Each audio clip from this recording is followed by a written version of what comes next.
Welcome back to the Sipping Sooner.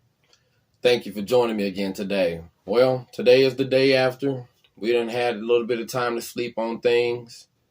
So I'm going to be all over the place in this video talking about different things. So there ain't no structure to this. So you know what time it is. Grab your drinks and let's get it.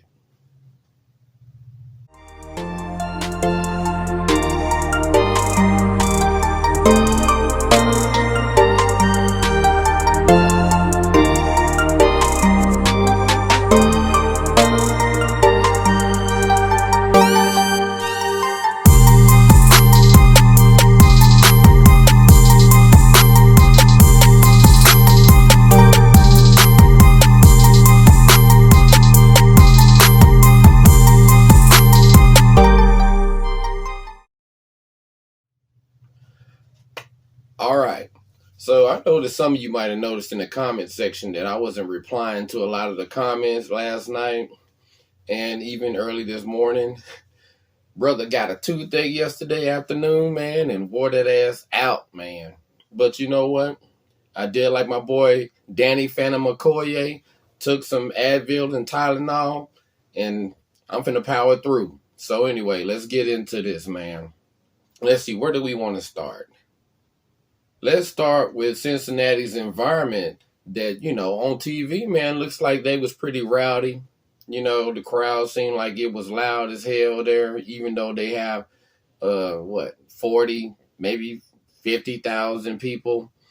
My man Chicken went up there. He said that it was hitting, man, until, the game was out of hand, and then it kind of cleared out. But, that's expected. So, the environment, I wish we could get that kind of environment, in Norman, man. I mean, we have a lot of people there, man, but it ain't as rowdy as it was there, man. They student section was showing they natural ass. So, I don't know. I just wish we could get that kind of home field advantage in Norman, man. Man, could you imagine? We already dominant at home. Could you imagine if we had that kind of environment? Oh, man. Wouldn't stand a chance up in here. All right, so let's touch again on the refereeing, man. I'm not gonna spend too much time on this. We already know the fuckery that's going on with the referees, man. Somebody even let me know that the commissioner was at the game. Man, I didn't even know that. So they had to really go all out for his old cheating ass. Your mark.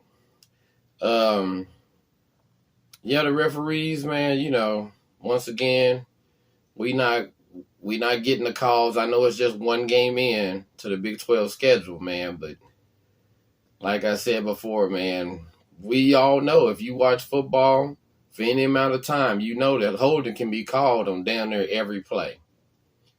But somehow nobody seems to hold our defensive linemen though, huh? Well, we'll see what they do, man. Maybe we get a few calls in the Iowa State game. I don't know, man. I ain't holding out any hope.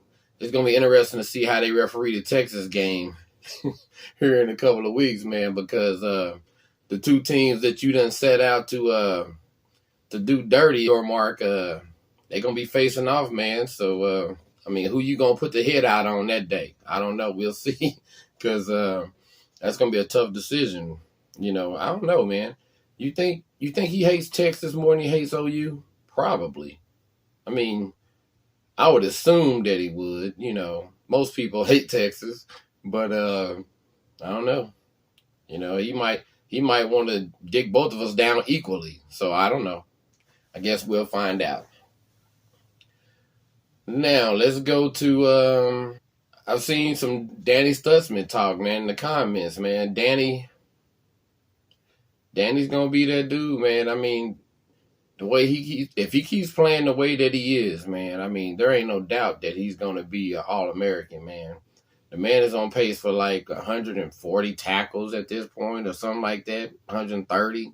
I don't know, but whatever it is. I think he went for 120 last year or so. I don't know. But yeah, he killing it right now. I looked up very few times yesterday and seen him out of place or make a bad tackle or dive in every now and then. But for the most part, I would say probably 90% of the time, man, that dude is where he's supposed to be and handling his business, man, making a tackle or getting in the way, allowing one of his teammates to come in and clean it up. So he just needs to keep being the leader of this defense, man. And as long as his teammates keep feeding off of him, man, I think we'll be just fine, man. So go ahead, Mr. Danny, do your thing, man. Now, we got a few people, including myself, a little worried about the offense. I'm not like overly worried about it or anything like that. Seems that I don't know, Jeffrey continues to have one good game where he's on his play call, and then the next game we like, what the hell was that, Jeff? Huh? What was that? But I mean, 20 points. You had the DG fumble down the red zone, and you also had the overthrows, which I'm fairly confident would have been touchdowns. If not touchdowns, would have resulted in touchdowns. You know, like I said before, ain't no quarterback perfect, man. And yeah, DG, his timing of his overthrows and the fact that we was struggling, to score points, it ain't a good look, man. It ain't a good look. But I want to ask you, Sooner Nation, man, on the real. I know some of y'all, y'all say DG ain't it, he ain't the man. Well, he might not be it, he ain't the man. But guess what? He gonna be the man for us this year. He ain't got no choice. Because as much as we all want to see Jackson Arnold, I continue to tell you, if that happens, you might as well just go ahead and forget about Big 12 championship or even trying to sneak into the college football playoff. I mean, listen, look at it this way. Do you think that Jackson Arnold's better than Caleb Williams? Or Caleb Williams was when he was a freshman? If the answer is yes, then hey, shit, more power to you, man. But I'm telling you right now, as good as Jackson is, I don't think he's as dynamic as Caleb was when he was a freshman. And even Caleb got his ass whooped. So, I mean, hey. Now, if we go down here and we lose to Texas and then say we drop a game to Kansas, then at that point, then, hey, turn the page. Let's get Jackson Arnold started, man. Once we hit the 2-loss mark, hey, Jackson Arnold time. But until then, I do not want to see Jackson Arnold under that center when it comes down to leading this team for an entire game. I'm just telling you right now, can the man throw the rock? Yes, he is the shit. Believe that. He's going to be the shit. But I'm telling you right now, he's not ready to go out here and lead this team through an entire season and expect for him to win every game and perform, even at the level that DG's performing at. Only person we've seen somewhat do it is Trevor Lawrence.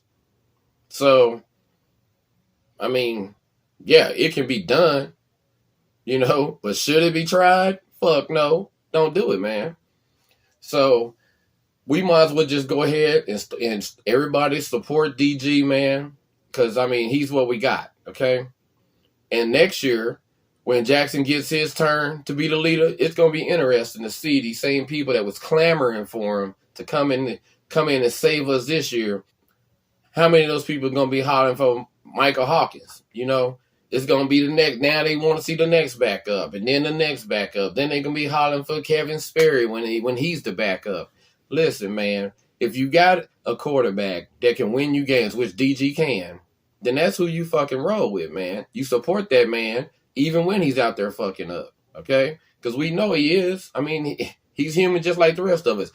Like I said, man, some of you may not know this, but I'm an avid bowler, man. I'm a 200 average bowler, and even on certain days during my league, I don't throw the ball well. I just don't. Those nights, you just got to chalk them up to a bad night. Same thing with a quarterback, man. You're not finna go out there and have the perfect game every damn Saturday. It just ain't gonna happen, man. That's why you don't see anyone go their entire career without a loss. Now, a whole lot of things go into those things. Defense got to do their part. Offense, offensive line and on down the coaches got to call it right. All this stuff. But it's about time for y'all to get behind DG, man. The man is showing his natural ass this season. He's way up there in every statistical category that you can name. So, I don't know what else the dude can do, man. Yes. Would I like for him to quit overthrowing the fucking ball? Yes, I would. Does he frustrate me when he does that? Yes, he does.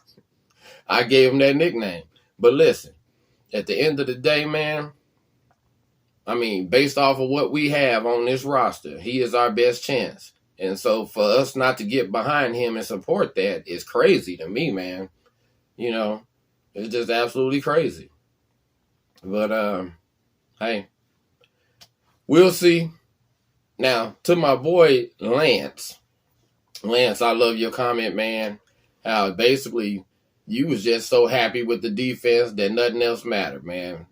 I'm almost on that same train with you, man. It's been years, and I mean years, since we've been able to just lean on our defense to pull us through the games.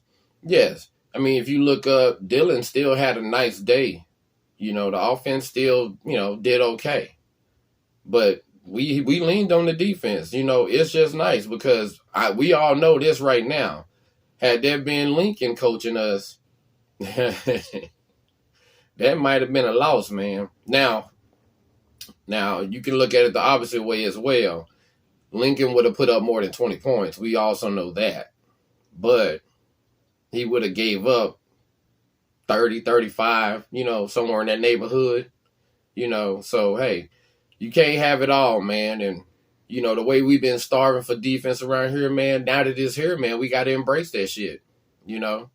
Our offense is still above average regardless of what you think. And that goes for anyone.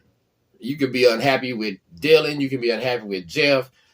Whatever the case is, it's still an offense that I would say probably 85 to 90% of the teams in college football would kill to have our offense. Okay? So, what they say is rich people problems. Come on, man. But that defense, man, they showing their ass. It's going to be interesting to see what happens when we do get gashed, because there's going to be a game where the defense is going to be off. And hopefully in that game, maybe Levy's on his game that day and the offense can carry us. It's give and take, you know what I mean? So, hey, we'll see what it does. And I know that y'all seen him, man. My man PJ, man, true freshman. I'm telling you, the man is going to be a starter before this season is over. And it might happen quicker than we think, man. Because he's back there, causing major problems, man. He back there getting in their ass deep. Knee deep, too. He's becoming a real problem, man, for some of these offensive lines. So, and he's only going to get better. The man's been getting better every game, so, hey. And he's still doing all this. Where is R. Mason Thomas, man? He's still hurt. So if he ever get his ankle right, oh, man, you put one on one side, one on the other side, it's going to be time to eat. But, that is football in a nutshell, It ain't going to always be perfect. Now, let's talk about the running game real quick. The running game has been very underwhelming, man. When you look at the running back room, Marcus Major, Marcus is okay. He's, in my opinion, we've been waiting for his ass to do something for a long time, and we still waiting, man. I think, in my opinion, it's time to move on from Marcus, man. I was really hoping that this year he could put it all together, but, man, it ain't looking like it, man, because it ain't like the competition's going to get easier from here. So, I'm done waiting on Marcus. Thank you for your, contribution, sir. But we will be moving forward as far as I'm concerned. And then our other two backs, man, the guys that we thought that was going to carry the load, just hurt. They hurt, man. And even if they healed up, they ain't trusting their injuries, you know. Sawchuck, I mean, it's getting to a point where he's just gonna have to go out there and put that hamstring under some stress, man, and go ahead and open up the jets on somebody's ass, man. I mean, we run out of time, man. Texas is coming, and we already know. If Texas is allowed to make us one-dimensional, then it's a wrap. We not winning that game. You know, we not winning that game. I don't give a damn if the defense comes out there and slaps the dog shit out of Texas. It ain't gonna happen, man. You know, once you become one-dimensional, it's over, man.